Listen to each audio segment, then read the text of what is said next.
रोशनी में इजहार ख्याल फरमाएं। जनाब मुफ्ती अरशाद हुसैन सईदी साहब।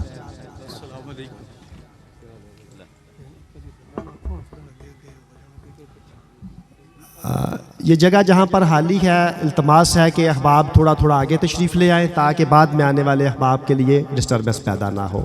थोड़ी तकलीफ़ फरमाएँ और हाली जगह जो है यहाँ तशरीफ़ ले आएँ। बहुत शुक्रिया। अच्छा, पूछें टाइम कितने बजे तक? टाइम पूछें। 11:30 बजे। ठीक ठीक ठीक ठीक ठीक ठीक ठीक। अल्लाहुम्मा सल्ली अला सय्यिदिना व मौलाना मुहम्मदिन व अला आलिहि व सहबिहि व बारिक व सल्लिम व सल्ली अलैहि। अल्लाहुम्मा सल्ली अला सय्यिदिना व मौलाना मुहम्मदिन व अला आलिहि व सहबिहि व बारिक व सल्लिम व सल्ली अलैहि। अस्सलातु वस्सलामु अलैका या सय्यदी या रसूलल्लाह व अला आलिका व अस्हाबिका या सय्यदी या हबीबल्लाह।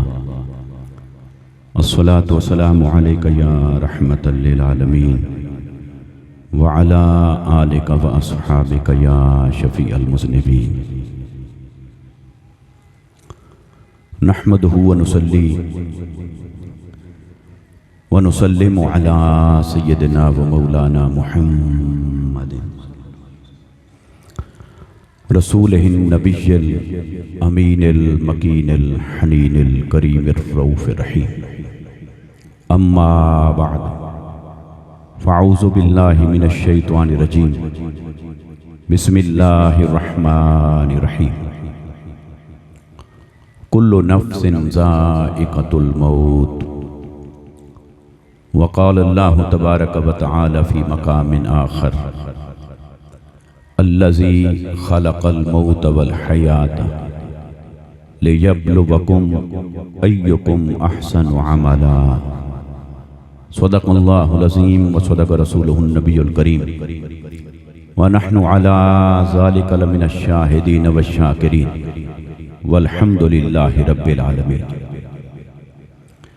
हम्द व सलात के बाद लायक सद एहतराम सादात गरामी कद्र उलमाए ज़ी वक़ार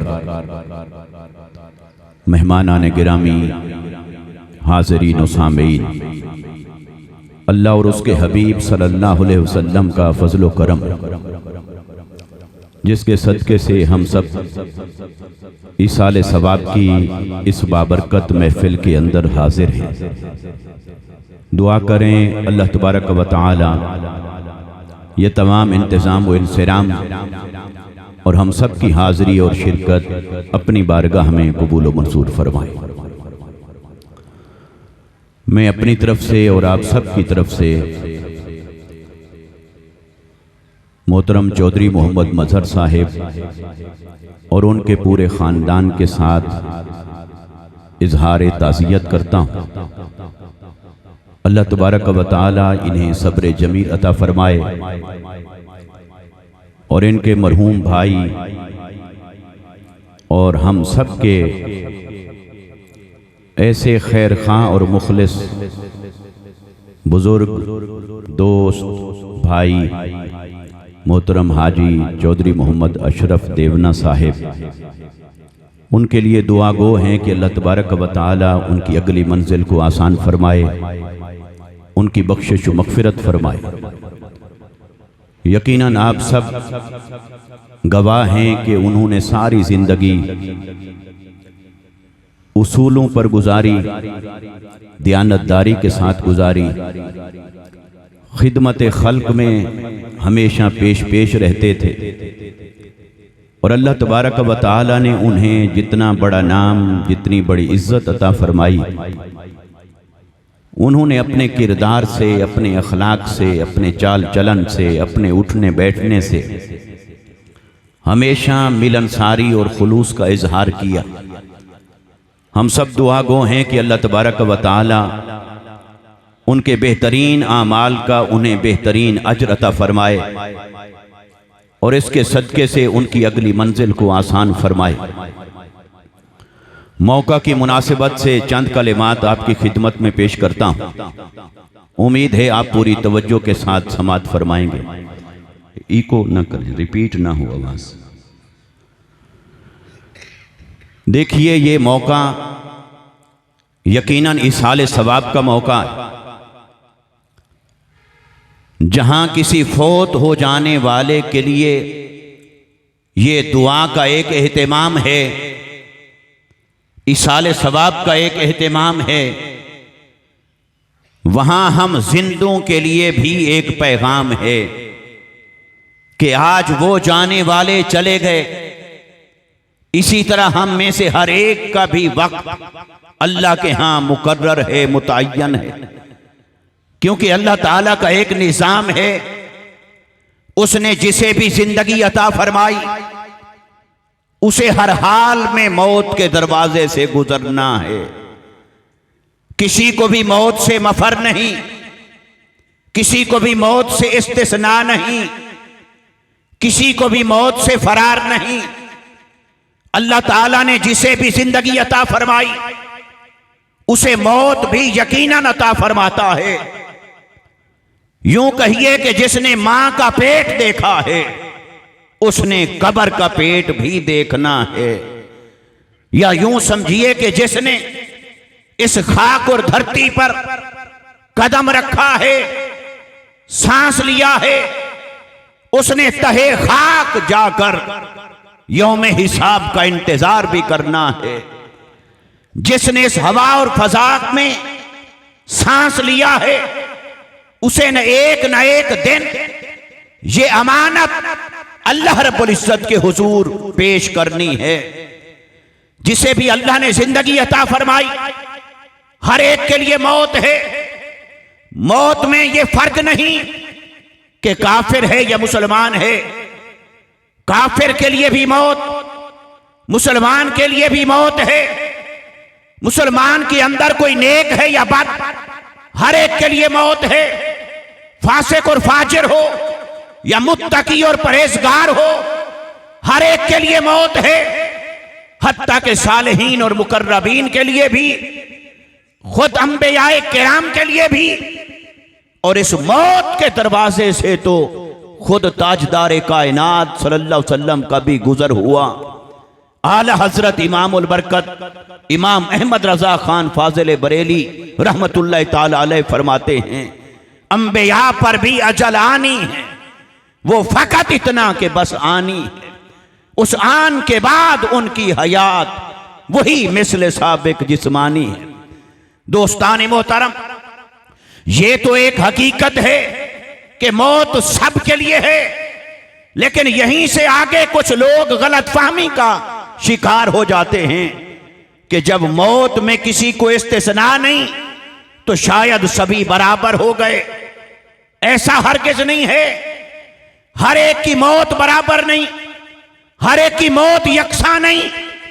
और इसके फलसफे में जाने से पहले इतनी बात समझ लेनी चाहिए, अगर जहन में सवाल पैदा हो कि जब हर एक के लिए मौत है तो हर एक की मौत एक जैसी कैसे नहीं हो सकती है, उसका सादा सा जवाब यह है, क्या हर एक की जिंदगी एक जैसी है? तो जब हर एक की जिंदगी एक जैसी नहीं तो हर एक की मौत एक जैसी कैसे हो सकती है? अल्लाह तबारक व तआला ने जब इंसान को जिंदगी बतौर अमानत अता फरमाई, किसी ने वो जिंदगी गुजारी अल्लाह की इताअत और बंदगी में, किसी ने जिंदगी गुजारी नाफरमानी में, किसी ने जिंदगी गुजारी तो सजदों की लज्जत से आशना हुआ, किसी ने जिंदगी गुजारी अपने सीने को अल्लाह की मारिफत से मुनव्वर कर दिया, किसी ने जिंदगी यूं गुजारी कि अपने दिल को मोहब्बत मुस्तफा का मरकज बना दिया। तो जिसकी जिंदगी यूं गुजरी कि लम्हा लम्हा अल्लाह की इताअत पर, अल्लाह की फर्मा बरदारी पर, इबादत और बंदगी पर, मुस्तफा करीम सल्लल्लाहु अलैहि वसल्लम की मोहब्बत पर, इश्क और अदब पर, आपकी ताज़ीम और गुलामी पर, हुस्न खुल्क पर, खिदमत खल्क पर, अच्छी अखलाक के साथ जिसने जिंदगी यूं गुजारी, जब उसे मौत आती है तो मौत से वो मरता नहीं है, सिर्फ उसका जहान तब्दील होता है, मौत उसे हमेशा के लिए अमर कर जाती है। इसलिए दोस्तान मोहतरम, हर एक की मौत एक जैसी नहीं। अहादीस मुबारक इस ज़िमन में जितनी वारिद हुई हैं, अगर उसका खुलासा करते हुए अर्ज करूं, किसी पर मौत आती है, उसे एक मुजरिम के तौर पर अल्लाह के हुजूर पेश किया जाता है। जहन्नम के और अजाब के फरिश्ते उसे जकड़कर जलील और रुस्वा करके अल्लाह के हुजूर पेश करते हैं, जैसे कोई मुजरिम जा रहा है। लेकिन जब मौत आती है एक अल्लाह वाले पर, जिसकी जिंदगी ईमान पर गुजरी थी, जिसकी जिंदगी तकवा पर गुजरी है, जिसकी जिंदगी रातों को जागते हुए गुजरी है, हमेशा अल्लाह और उसके रसूल की इताअत और फर्मा बरदारी पर गुजरी है, जब उस पर मौत आती है तो जन्नत से फरिश्ते आते हैं, फूल भी लेकर आते हैं, हार भी लेकर आते हैं, एजाज़ात भी लेकर आते हैं। उसे अल्लाह का एक मेहमान बनाकर एजाज के साथ पेश किया जाता है। मौत तो हर एक के लिए है, पर हर एक की मौत यकसा नहीं है। अब सवाल पैदा होता है कि फिर उस मौत को कैसे बेहतर किया जाए कि मौत ऐसी आए कि जिंदगी के लिए भी काबिल रश्क हो, मौत के लिए भी काबिल रश्क हो, देखने वालों के लिए भी काबिल रश्क हो। जब मौत हर एक के लिए है तो हमने भी मरना है, और जब मौत हर एक की एक जैसी नहीं, तो फिर यकीनन हमें सोचना है कि फिर इस मौत को कैसे बेहतर किया जाए। तो आइए अपनी मौत को कैसे बेहतर बनाएं, उसके लिए पैगाम क्या है आज की मुनासिबत से। इसलिए मैंने आयत मुबारक तिलावत की। अल्लाह रब्बुल इज्जत ने इरशाद फरमाया कुल्लु नफ्सिन ज़ाइक़तुल मौत, हर नफ्स ने मौत का जायका चखना है। अल्लाह के कलाम की शान ये है कि उसमें इजमाल है, इख्तिसार है।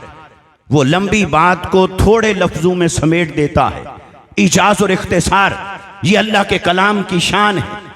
मगर यहां पर अगर आप गौर करेंगे, जो बात इससे कम लफ्जों में की जा सकती थी, अल्लाह ताला ने उसके लिए लफ्ज बढ़ा दिए। ये भी तो फरमाया जा सकता था कि हर एक के लिए मौत है, हर नफ्स के लिए मौत है, मगर अल्लाह ताला ने उसमें जायके का लफ्ज ऐड किया है और फरमाया कि हर नफ्स के लिए मौत का जायका, हर नफ्स ने मौत का जायका चखना है। बड़ी ताला जो बात इख्तिसार के साथ यूं कही जा सकती थी कि हर नफ्स के लिए मौत है, उसमें जायके का लफ्ज क्यों बढ़ाया गया है कि हर नफ्स ने मौत का जायका चखना है। यकीनन आप और मैं इसी पर ईमान रखते हैं। अल्लाह के कलाम में आने वाला कोई एक लफ्ज भी बगैर हिकमत के नहीं है, बगैर सबब के नहीं है।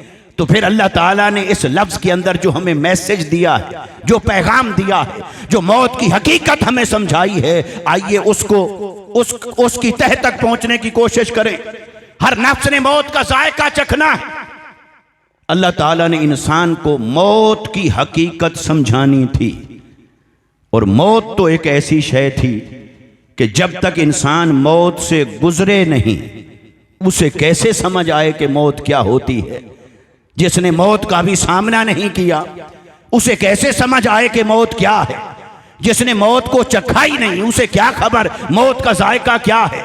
उसने न आलम सकरात को देखा, उसे क्या मालूम कि नज़ा के वक्त, जान कुनी के वक्त हालत क्या होती है, जान कैसे निकलती है, सामने मनाज़िर क्या होते हैं, वो पेशी का वक्त कैसा होता है।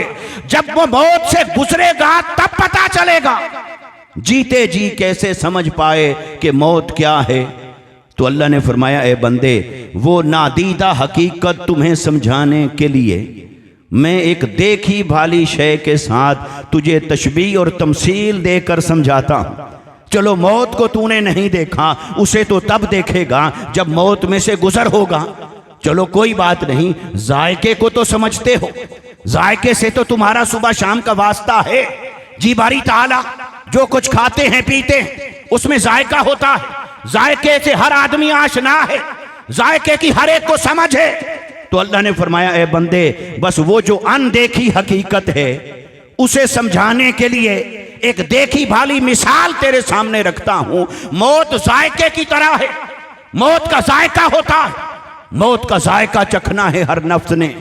फिर हमने जायके में गौर किया, इसमें वो क्या है जो मौत के साथ मुशाबिहत रखता है, मुमासिलत रखता है, सिमिलैरिटी रखता है, वो क्या है? दो खुसूसियात जायके की। सबसे पहली खासियत तो ये है कि जायका हर शय का एक जैसा नहीं होता। जायका हर शय का मुख्तलिफ होता है। आप और मैं जो कुछ खाते और पीते उसका जायका मुख्तलिफ है। किसी शय का जायका मीठा है, किसी शय का जायका कड़वा है, कोई तुर्श है, नमकीन है, कोई पसंदीदा है, कोई नापसंदीदा जायका है। जायका हर शय का एक जैसा नहीं होता, जायका हर शय का मुख्तलिफ होता है। हत्ता कि एक ही शय अगर दूसरे दिन बनाएं या पकाएं, उसी के जायके में भी कुछ ना कुछ फर्क आ जाता है। एक ही जैसे फल खरीद के लाएं, कभी उसका जायका अच्छा है, लजीज है, कभी उसका जायका वो नहीं जो दिल चाहता है, फीका हो जाता है। तो फिर जायका तो हर शय का मुख्तलिफ होता। तो इसी में अल्लाह तबारक व तआला ने इंसान को उस हकीकत की तरफ मुतवज्जे किया, ऐ बंदे, मौत तो हर एक के लिए है, पर मौत को जायका समझ, मौत का जायका चखना है हर बंदे ने। जब जायका हर शय का एक जैसा नहीं होता तो मौत भी हर एक की एक जैसी नहीं होती। तो उसका भी इन्हिसार इसी पर है कि खाया क्या है। अच्छी चीज खाओगे अच्छा जायका है, और अच्छी चीज नहीं खाओगे तो जायका भी वैसा होगा। तो अल्लाह ने फरमाया कि मैंने भी दुनिया में तुम्हारे सामने दो बाग लगा दिए हैं। एक बाग है ईमान का और एक बाग है कुफ्र का। ईमान के बाग में भी कुछ फल हैं, फूल हैं, कुफ्र के बाग में भी कुछ फल हैं, फूल हैं। इसलिए अब देखो, तुमने इंतखाब करना है क्या खाना चाहते हो, पर इतना जरूर सोच लेना, जो खाओगे जायका मौत के वक्त होगा, जो खाओगे जायका मौत के वक्त होगा। इसलिए एक वो बंदा जिसने कुफ्र का फल खाया उसका जायका मौत के वक्त कड़वा होगा, लेकिन जिसने ईमान का फल खाया उसका जायका खुशनुमा और लजीज होगा। फिर जिसने ईमान के बाग में दाखिल होकर उसने सजदे का फल खा लिया, उसने रुकू का फल खाया, उसने तकवा का फल खाया, उसने अच्छे अखलाक का फल खाया, वो दयानतदारी, सच और सदाकत का फल खाता रहा, वो ईमानदारी और दीनदारी का फल खाता रहा। उसने जिंदगी यूं गुजारी कि मारिफत इलाही के फल खाए, इश्क के मुस्तफा के जाम पीता रहा। अरे जब ऐसे शख्स पर मौत आती है तो उसकी मौत का जायका भी खुशगवार हो जाता है। और अगर किसी ने जिंदगी में आकर परवाह नहीं की, उसके सामने कुफ्र था, चलो काफिर नहीं मुसलमान हो गया, फिर मुसलमान होने के बाद शैतान के बाग में दाखिल हो गया। वो बाग खुशनुमा भी लग रहा था, लहलहा भी रहा था। उसमें क्या थी? शहवात की मोहब्बत, माल की मोहब्बत, दुनिया की मोहब्बत। उसमें झूठ भी था, दजल और फरेब भी था, दुनिया परस्ती भी थी, धोखा दही भी थी, उसमें बदअमालियां थी, उसमें बदकिरदारियां थी, अल्लाह की नाफरमानी, अल्लाह के रसूल सल्लल्लाहु अलैहि वसल्लम की शरीयत और सुन्नत की नाफरमानी। ये जितने गुनाह के काम थे, वो गुनाह के काम वो कुफ्र के बाग से ताल्लुक रखते हैं। लेकिन कई मोमिन भी मोमिन होकर फासिक और फाजिर हो जाते हैं, उस गुनाह के रास्ते पर चल पड़ते हैं, नफ्स और शैतान की राह पर चल पड़ते हैं। वो जिंदगी तो गुजार बैठते हैं दोस्तों, लेकिन जो कुछ जिंदगी में अमल करते रहे, जब मौत आती है, सकरात का वक्त आता है, नज़ा का आलम करीब आता है, तो फिर वो मौत का जायका कड़वा हो जाता है, जायका बुरा हो जाता है। तब पछताना होता है, पर पछताए क्या हो, जिंदगी गुजर गई।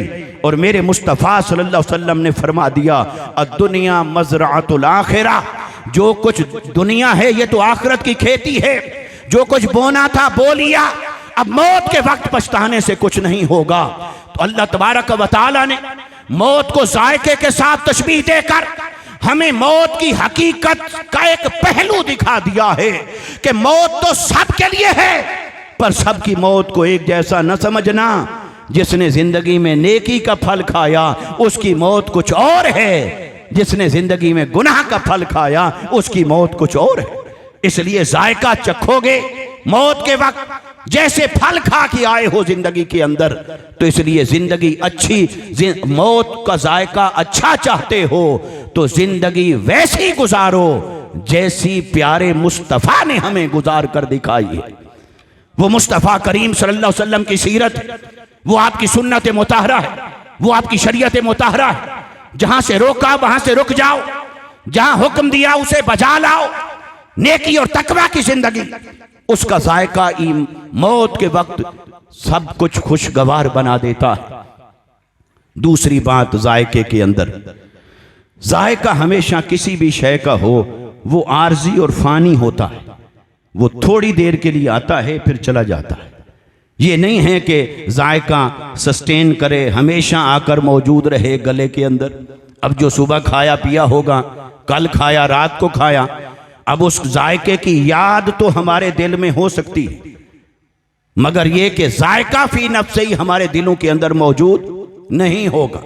तो फिर अल्लाह ताला ने मौत को जायके से तशबीह दे दी और फरमाया मौत भी एक जायका है, ताकि कहीं ये ना समझना कि मौत आई तो बस मर गए तो खत्म हो गया। जिंदगी भी खत्म है, फिर इंसान का सफर भी खत्म है, फिर अगला जहान भी कोई नहीं, हिसाब व किताब भी कोई नहीं।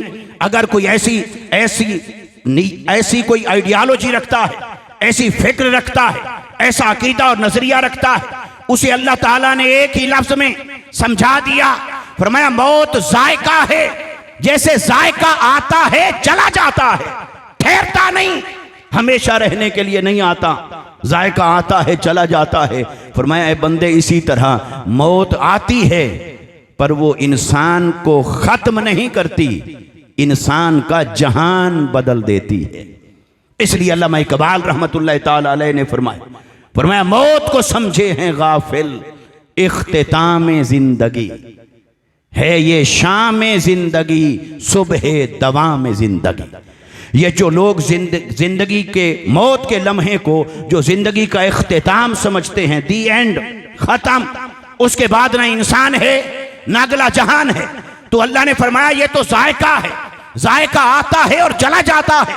तो मौत भी ये एक जिंदगी की शाम हो रही होती है और अगली जिंदगी की सुबह हो रही होती है। मौत से इंसान का सिर्फ जहान बदलता है, जहान बदलता है। इसलिए अल्लाह तबारक व तआला ने कुरान मजीद के अंदर इसे अपने वजूद की दलील करार दिया। फरमाया कैफ़ तकफुरून बिल्लाहि व कुंतुम अमवातन फअहयाकुम सुम्मा युमीतुकुम सुम्मा युहयीकुम सुम्मा इलैहि तुरजाऊन। ऐ बंदे, तू अल्लाह के वजूद का इनकार कैसे कर सकता है? तुम कुछ न थे, उसने तुम्हें वजूद अता फरमाया, तुम दुनिया में आ गए, फिर वो तुम्हें मौत से हमकिनार करेगा। और ये जो मौत से हमकिनार हो जाओगे, उसके बाद फरमाया सुम्मा युहयीकुम, उसके फौरन बाद तुम्हारे लिए अगली जिंदगी शुरू हो जाएगी। फौरन बाद, मान बाद, चूंकि सुम्मा का लफ्ज आया है और ये इल्मुल मानी के एतबार से ये ताकीब माल वस्ल के लिए आता है, इसमें वक्फा नहीं होता। फरमाया इस मौत के फौरन बाद एक और जिंदगी है, वो बरज़ख की जिंदगी, वो अगला जहान उसे कहें। फरमाया फिर इंसान उस जिंदगी में दाखिल हो जाता है और फिर इंतजार करते रहोगे यहां तक कि तुम्हें उठाया जाएगा और अल्लाह के हुजूर पेश कर दिया जाएगा। इसलिए हाज़रीन मोहतरम, एक लफ्ज है बशर, एक लफ्ज है इंसान। इंसान को अल्लाह तबारक व तआला ने तो अपना राज करार दिया है और फरमाया हल अता अलल इंसान हीनुम मिनद्दहर लम यकुन शैअम मज़कूरा। फरमाया इंसान पर एक ऐसा वक्त गुजरा है जब वो काबिल जिक्र शय ही न था। तो आज तो इंसान है यहाँ आलम दुनिया में। ये जो लिबास है बशरियत का, ये जो गोश्त पोस्ट हड्डियों और जिल्द से बना हुआ लिबास, ये इंसान का लिबास है। इस लिबास का नाम है बशरियत। ये लिबास तो इंसान ने पहना है मां के पेट से, मगर मां के पेट में आने से पहले भी ये इंसान था। और कहीं था, कहां था? आलम अरवाह में था। और आलम अरवाह क्या है? सूफिया फरमाते हैं वो ऐसे समझो रब ताला के कुर्ब का एक जहान है, वो अल्लाह की मारिफत का एक जहान है। सारे इंसान दुनिया में आने से पहले वो आलम अरवाह में थे, तो आलम अरवाह में इंसान को अल्लाह का कुर्ब हासिल था। और कभी तो ऐसा भी होता था कि वो अपने अनवार और तजल्लियात से पर्दा हटाकर कुछ न कुछ आश्कार फरमाकर पूछा करता था, अलस्तु बिरब्बिकुम, मेरे हुस्न जमाल को देखकर बताओ क्या मैं तुम्हारा रब नहीं हूं? कालू बला, सभी कह उठते थे हाँ तू ही हमारा रब है। मगर जो खास अरवाह थी उनको फिर खास दीदार अता फरमाता था, लेकिन अरवाह को भी अल्लाह ताला ने अपने वजूद की खबर अता फरमाई, अपने होने का पता दिया, उनसे अपनी रबूबियत का इकरार करवाया। फिर वो इंसान जब मां के पेट से इस दुनिया में आ रहा था, बशरियत का लिबास पहना, तो ऐ बंदे, पैदाइश, मां के पेट से विलादत, ये तेरी इब्तिदा नहीं, तो कब्र में चले जाना तेरी इंतहा नहीं है। तू मां के पेट में आने से पहले भी कहीं था और कब्र में जाने के बाद भी कहीं रहता है। वो जहां रहता है उसी को आलम बरज़ख कहते, उसी को अगला जहान कहते। फिर उसी में रहेंगे जब तक कि यौम हश्र, यौम हिसाब और यौमुद्दीन कायम हो जाए। फिर उस दिन उठाए जाएंगे, फिर अल्लाह तबारक व तआला अपने हुजूर सबको पेश फरमाएगा। इसलिए इंसान का सफर बहुत पहले से शुरू हुआ, बहुत आगे तक जारी है। ये तो दुनिया एक स्टेशन है जो थोड़ी देर के लिए ऐसे समझें जैसे ट्रांजिट लेते हैं, एक मुल्क से दूसरे मुल्क जा रहे हैं, एयरपोर्ट के ऊपर थोड़ी देर का ट्रांजिट लिया है, भी जहाज तब्दील करना है, या स्टेशन पे खड़े हैं ट्रेन तब्दील करनी है, तो जो थोड़ी देर का क़याम होता है ये दुनिया तो उसी तरह है। इसलिए अल्लाह तबारक व तआला ने इसे लहव लाइब करार दिया कि ऐ बंदे, ये मैंने तेरे लिए खेल तमाशा एक जाल बिछा दिया है। जब दुनिया में देखोगे तुम्हें दुनिया की मोहब्बत लुभाएगी, इसका हुस्न जमाल भी तुम्हें अपनी तरफ रागिब करेगा। दुनिया में जीनत है, तुम्हें शहवात की मोहब्बत उकसाएगी। तुम्हारे रिश्ते हैं, रिश्तों के तकाजे हैं, तुम्हारा जिस्म और पेट है उसके भी तकाजे हैं। आंख भी उलझाएगी, ये कान कुछ सुनना चाहेगा वो भी तुम्हें उलझाएगा। पर ए बंदे, अगर तूने इस दुनिया में कदम कदम पर जिंदगी का एक एक दिन अगर मेरी याद में गुजारा, मेरी मोहब्बत में गुजारा, मेरी वफादारी में गुजारा, और जो आलम अरवाह से मेरे साथ अहदो पैमान करके आया है, अगर वो वादे निभाता रहा तो तू वादे निभा करा देख कब्र में और हश्र में मैंने तेरे लिए कितना इज्जत अफजाई का सामान कर रखा। फिर अल्लाह ताला अपने बंदे को नवाजेगा, और नवाजेगा तो सारी दुनिया, सब इंसान जमा होंगे, काफिर भी, मोमिन भी, अपने भी, पराए भी, और वो दिखाएगा, आओ देखो दुनिया में जिन्हें तुम कुछ नहीं समझते थे, मैं तुम्हें दिखाता हूं मेरे यहां उनका रुतबा क्या है। फिर नूर के मिंबर बिछाए जाएंगे, फिर अंबियाए किराम मिंबरों पर तशरीफ फरमा होंगे, सिद्दीकीन और शुहदा मिंबरों पर तशरीफ फरमा होंगे, फिर सालेहीन अल्लाह के नेक और मुकर्रब बंदे अपने अपने मुकाम और मर्तबे के मुताबिक हश्र के मैदान में मिंबरों पर तशरीफ फरमा होंगे। और मेरे मुस्तफ़ा ने फरमाया, उन बंदों में से कई दुनिया में यूं भी जिंदगी गुजारते हैं कि तुम उन्हें मुआशरती लिहाज से कुछ नहीं समझते। किसी मजलिस में चले जाएं तो शायद लोग उनको जगह भी ना दें, कोई उनके लिए खड़ा भी ना हो, मगर फरमाया अल्लाह के यहाँ उनमें से कईयों का रुतबा ऐसा होता है कि अगर वो किसी बात पर कसम उठा बैठें और तकदीर कुछ और कहती हो तो उनका रब उनकी लाज निभाते हुए तकदीर बदल देता है, पर अपने बंदे की लाज रखते हुए उसकी जुबान और कौल को पूरा फरमाता है।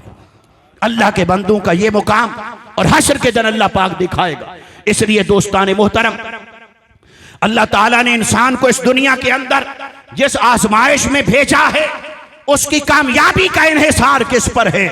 अल्लाह ताला ने फरमाया कि अल्लाज़ी खलक़ल मौत वल हयात, अल्लाह तबारक व तआला ने तुम्हारे लिए मौत और हयात को तख्लीक फरमाया है, लियब्लुवकुम, ताकि वो तुम्हें आजमाए, अय्युकुम अहसनु अमला, तुम में से कौन अपने अमल के एतबार से हसीन तरीन है, तुम में से अपने अमल के एतबार से कौन सबसे ज्यादा अच्छा है। अब यहां पर एक लफ्ज तवज्जो तलब है, ये नहीं फरमाया ले यब्लुवकुम अय्युकुम अक्सरु अमला, कि तुम्हारे रब ने जिंदगी और मौत का एक निज़ाम बनाया ताकि वो देखे तुम में से कौन ज्यादा अमल करता है, ये नहीं कहा। फरमाया ले यब्लुवकुम अय्युकुम अहसनु अमला, वो रब ये देखना चाहता है कि तुम में से कौन है जो सबसे बेहतरीन अमल करके लाता है। इसलिए कसरत अमल को तलब नहीं किया, हुस्न अमल को तलब किया है। और इसका यह भी माना नहीं कि फिर कसरत अमल को छोड़ दें। फिर सवाल पैदा हो सकता है फिर हम ज्यादा अमल क्यों करें? भाई ज्यादा अमल इसलिए करते हैं कि मालूम नहीं उसे उनमें से कौन सा पसंद है। बस अमल की मेराज ये है कि उसे कौन सा अमल पसंद आ जाए। इसलिए सूफियाए किराम, औलिया और सालेहीन जिन्होंने जिंदगी तसव्वुफ पर, तरीकत पर, तज़किया नफ्स पर गुजारी और उसकी तालीम और तरबियत देते हुए गुजारी, उनकी सारी जिंदगी का निचोड़ ये होता है, वो कहते हैं अपने अमल को इतना प्योरीफाई कर लो, इतना हसीन से हसीन बना लो, बेहतरीन से बेहतरीन बना लो, उसे अच्छी नीयत के साथ सजाओ, उसे आजी के साथ सजाओ, उसे इखलास के साथ सजाओ। अमल को ऐसा बनाओ कि सारी जिंदगी के अमाल में से अगर कोई एक अमल भी उसे भा गया तो बस फिर काम बन जाएगा, फिर बेड़ा पार हो जाएगा।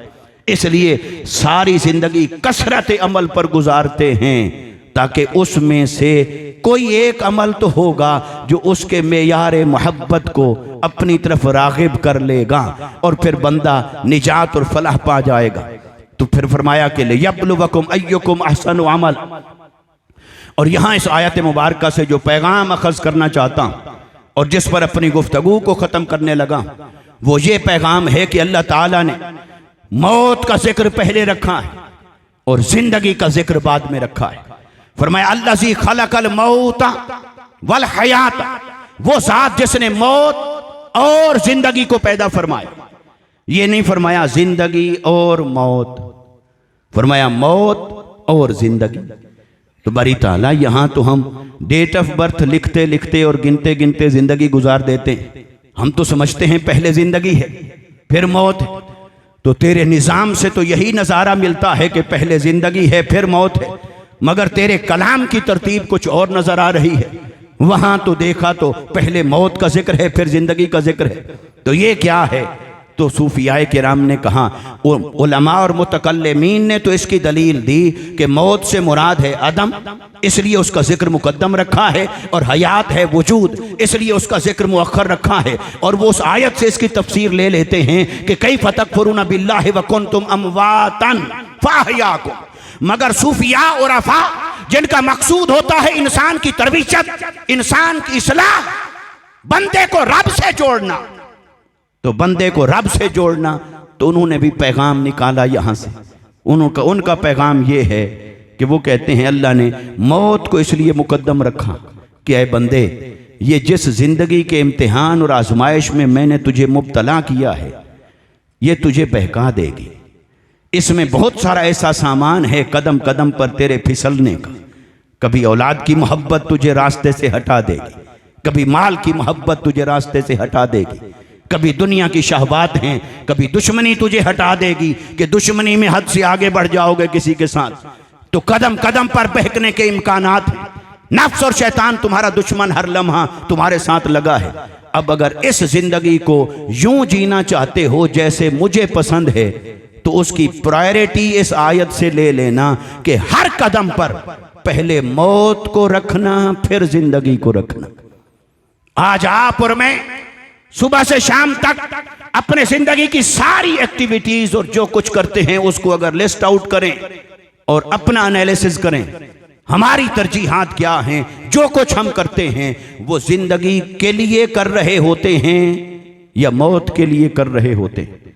कमाया, खाया, पिया, किसी से मोहब्बत की, किसी से दुश्मनी की, वो सब किस लिए कर रहे होते हैं? दुनिया अच्छी हो जाए, दुनिया में ये मिले, ये मिले, ये मिले, तो दुनिया के लिए जीते हैं। तो इसमें सूफिया ने यह नुक्ता अखज़ किया है कि जो जिंदगी के लिए जीता है उस पर जब मौत आती है तो मर जाता है, और जो मौत के लिए जीता है उस पर जब मौत आती है तो वो मरता नहीं है। 1400 साल भी गुजर जाएं तो उसके नाम का डंका भी बजता है, जिक्र भी जारी रहता है, नाम भी जारी रहता है, तज़किरा भी जारी रहता है। इसलिए कि जिंदगी की तरतीब तरजीहात उन्होंने ये मुतय्यन की थी कि मौत पहले और जिंदगी बाद में। बस दोस्तों आइए, आज अलहाज चौधरी मोहम्मद अशरफ देवना साहिब, अल्लाह ताला उनको बुलंदी दरजात अता फरमाए। उन्होंने जिंदगी जिस तरह से गुजारी, अल्लाह ताला उन्हें बुलंदी दरजात अता फरमाए। उनके लिए तो इसाले सवाब है, मगर आपके लिए और मेरे लिए पैगाम है। इस तकरीब का पैगाम यह है कि दोस्तों, अपनी तरजीहात को बदलो। ये जिंदगी आरसी जिंदगी, ये फानी जिंदगी, ये दुनिया का ऐशो इशरत, ये दुनिया का मालो मता, ये जाहो मनसब, ये इज्जत और नामूस, सब कुछ यहीं पड़ा रह जाएगा। कब्र में काम आएगी तो फकत अल्लाह की वफादारी, मुस्तफा की वफादारी। अगर जिंदगी अच्छी जीना चाहते हो, जो काबिल रश्क हो, सुरखरू कर दे कब्र के अंदर, तो आओ हर कदम पर पहले मौत को सोचो, फिर जिंदगी को सोचो। हर कदम पर पहले मौत को रखो। लेन देन करने लगे हैं, सोचो मौत के वक्त इसका अंजाम क्या होगा। कुछ भी जिंदगी का कदम उठाने लगे हैं, सोचो मौत के वक्त इसका जायका क्या होगा। जिसने मौत को अपना मुर्शिद बना के जिंदगी गुजारी हो, वो जिंदगी में कभी ठोकर नहीं खाता। मौत ही काफी है, उसका तज़किरा ही काफी है उसे राह रास्त पर रखने के लिए। मगर हमारी जिंदगियां क्यों वीरान नजर आ रही हैं? इसलिए कि हमने मौत को भुला दिया। हमें ये यकीन तो है कि मौत आएगी, मगर उस पर मौत की तैयारी अगर हम देखें तो वो जिंदगियां खाली नजर आती हैं। अल्लाह तबारक व तआला की बारगाह में इल्तिजा है, हमारी इस्लाह फरमाए, हमें अपनी ज़िंदगियों को ऐसा गुजारने की तौफीक अता फरमाए जैसी ज़िंदगी उसे पसंद है और जैसी ज़िंदगी और उसके हबीब सल्लल्लाहु अलैहि वसल्लम को पसंद है। बहुत शुक्रिया। वमा अलैना इल्लल बलागुल मुबीन। बहुत शुक्रिया।